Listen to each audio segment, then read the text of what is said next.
Gemini. This is part two. This is third time's a charm. So my camera cut out midway in your reading, and then I restarted it again, and then it cut out again, and then I had the realization, oh, I've run out of storage. And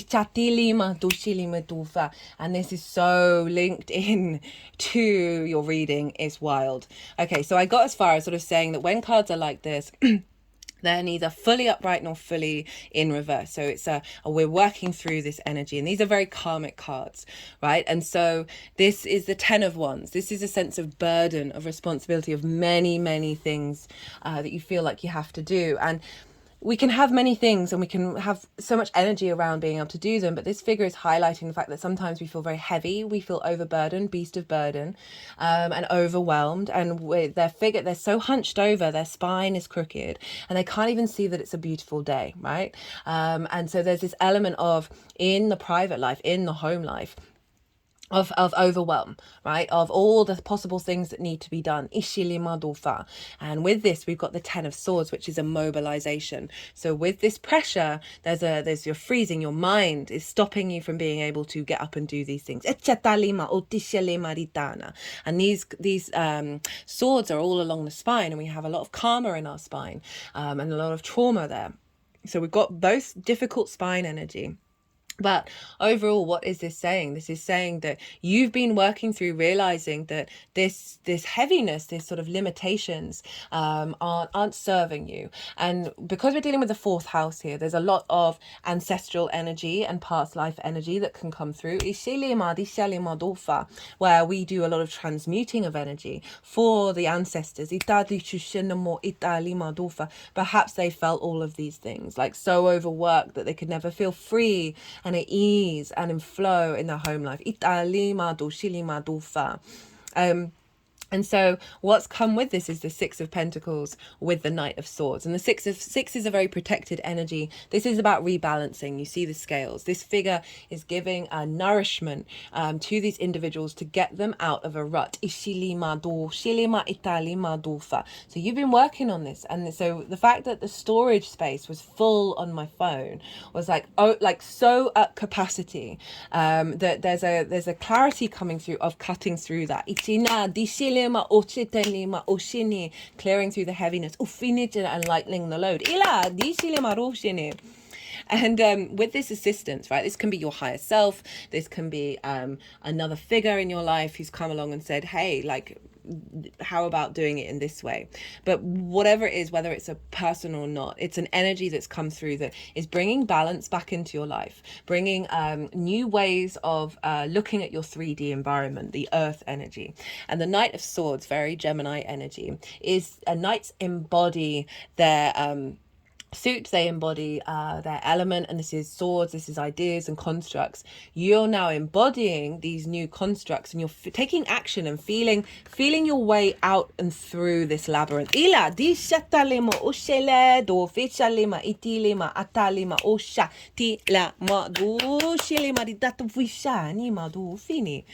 Right, and then we have, for the full moon itself, we got the Three of Swords, we got the Queen of Cups, the Eight of Pentacles, and the Ace of Swords. So this Three of Swords is very much, sorry about my croaky voice, this Three of Swords is saying that any blockages around your heart, any ideas, any constructs that have limited you, find it, like the heart has the sun as a generator. Its energy power, its magnetism is so powerful. But so often we have distortions with that block that energy. And this is saying those distortions are coming out. And also think about Venus over in your 9th house, of recalibrating your perspectives of how you find motivation and connection and drive and love to the actions that you take.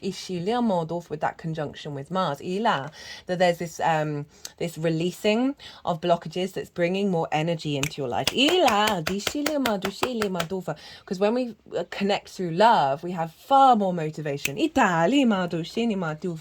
do those things that now no longer feel like a burden. And also of removing heart wounds around ancestors, that then allows more co-creation with their wisdom, rather than the stuck energy of sort of pain and resentment and grief. It's come with the Queen of Cups, which I love. So Queen of Cups, very chilled, very chill. She is so serene. She is able to look very far into the future and still remain calm and still remain serene. And this is a sense of, we can overanalyze with Virgo in the fourth house. It can be a very sort of analytical space. It's often, deemed like an air sign because it's ruled by Mercury and it's very analytical. So there's been quite a lot of swords showing up at the beginning side of these readings. That we can be overcritical, over judgmental in our home, rather than tapping into that earth energy of the nourishment. And one of the things that came through very loudly in the collective reading was surrender. Observe and then surrender.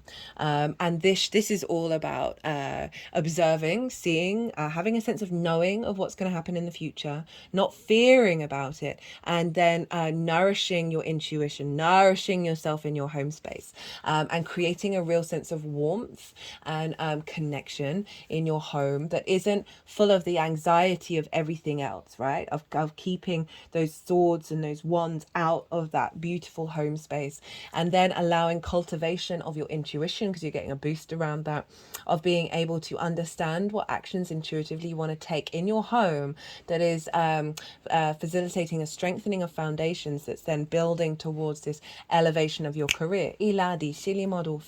Also more serenity and moving away from heart pain around distorted relationship dynamics, difficult energy in the 12th house of like hidden trauma and limiting beliefs. This is being soothed. This is very soothing energy that's coming in, and very nourishing energy. Then we've got the Eight of Pentacles. I just almost had a little bit of a panic attack at looking at the camera to see if it turned off or not. Eight of Pentacles and the Ace of Swords. The Eight of Pentacles is whistle while you work. Very different energy to the Ten of Wands and the Ten of Swords. This is about this new frequency coming in that's taking you to a step of mastery, of refinement. This figure has the energy to be able to do what they need to do, and they are happy about it. There is flow, there is ease, there is grace. You are building a new frequency around ease. And also having the energy, say you work from home, of creating space for not only ease and nourishment, but also finding the energy to do all the household chores, all your work, and still whistle, right? And still find that joy.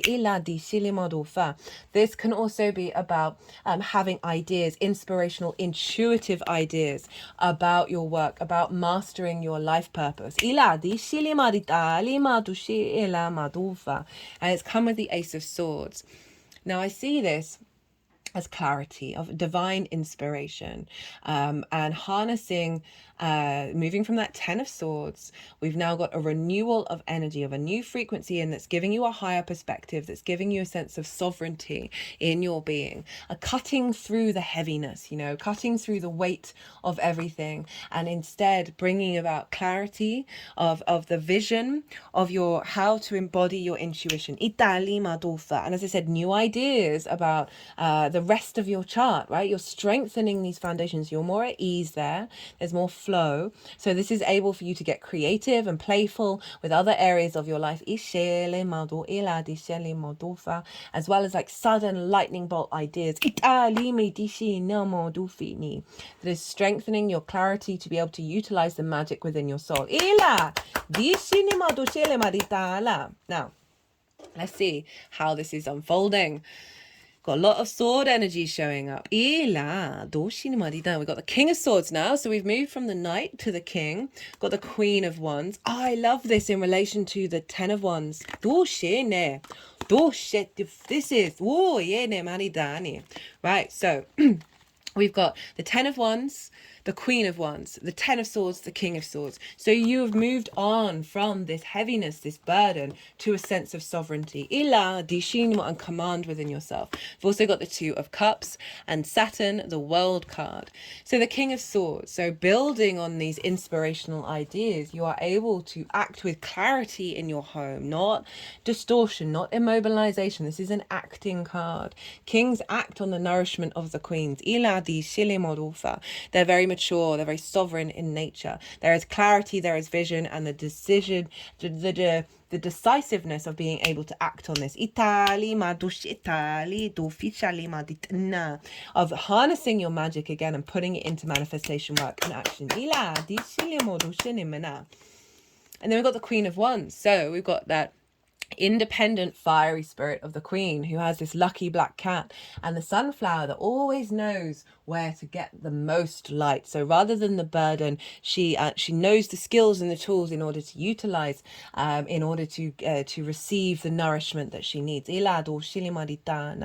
also a very passionate energy of you relighting your fire in your home life, rather than seeing it as a burden, and bringing in nourishment. But there's a lot of because it's career based, right? Because the sun is over in your 10th house, your life purpose. There's a lot of fire and air, yang energy. So this new dynamic in your home life is very yin. It's very nurturing. It's very surrendering. And through that surrender, you're going to get a lot of inspiration show up of how to instinctively act upon that of what comes through from the ancestors.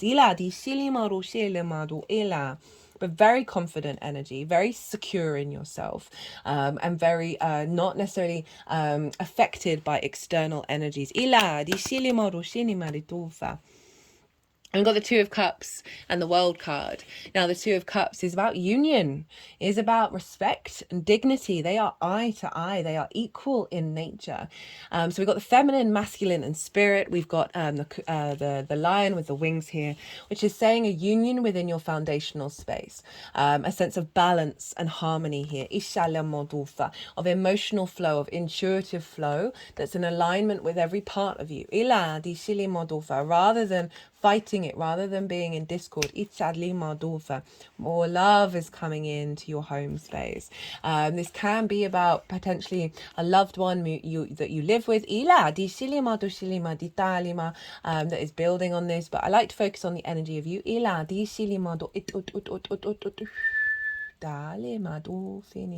A happy union between your work and your home life.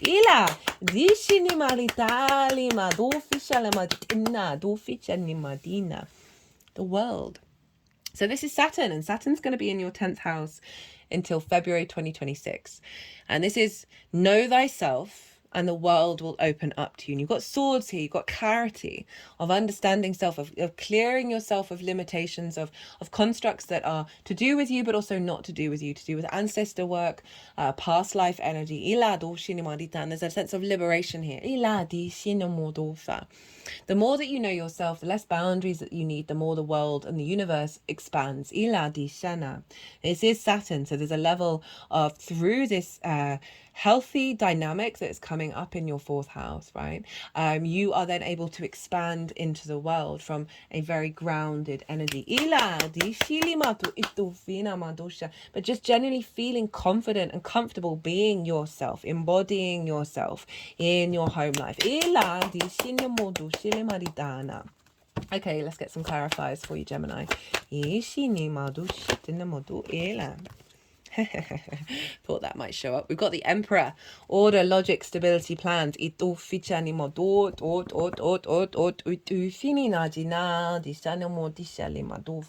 What this is showing up already. What I find with this card, with this reading, is this moon is bringing in the unknown possibilities, and as this unfolds, we are going to understand in more of a logical way, right? It's going to become more real, all of these strange synchronicities and this wonderment of the universe, that we're going to embody that in our own sovereignty. Like, we're not going to be questioning it. There's an element of order coming in with it. His Emperor is also, building on this world energy of you being confident and comfortable being yourself, and the wisdom and the sovereignty of the Emperor. From this foundational space of being able, got the Hermit. I did wonder if this would show up. This is the Virgo card of being able to be confident in the actions that you're taking and moving away from fear. So this says truth guides fact, wisdom. So bringing in the wisdom in from your home life, right? From that Virgo energy in your 4th house. And also for those of you who might struggle being by yourself at home, I feel like this is going to be bringing in an energy of allowing more space for that. Like more meditation, those sorts of things, of really being able to tap into your inner wisdom that's being activated.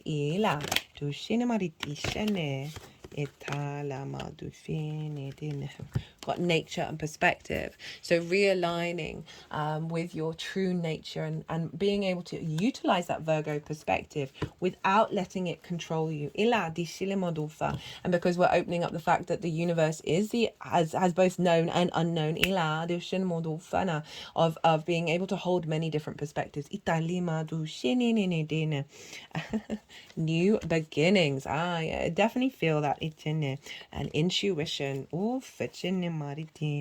Self-discipline. Synchronicities. Right. So yeah, having put in the practice, we all need to be disciplined within ourselves, right? Controlling of our response mechanisms and our perspectives. I like that we've got perspectives here, because as I said, these are all about perspectives, and this is shifting this, right? Of bringing in a new perspective, that's this new beginning, that's bringing in an alignment with your intuition and the synchronicities that are happening, and knowing which, not moving with fear and over worry in your home life, and allowing more freedom. Right, Gemini, I'm going to leave it at that. I hope you enjoy this reading. If you did, don't forget to hit the like button. Gemini, be good to yourselves, be good to those around you, and most importantly, be well until we meet again.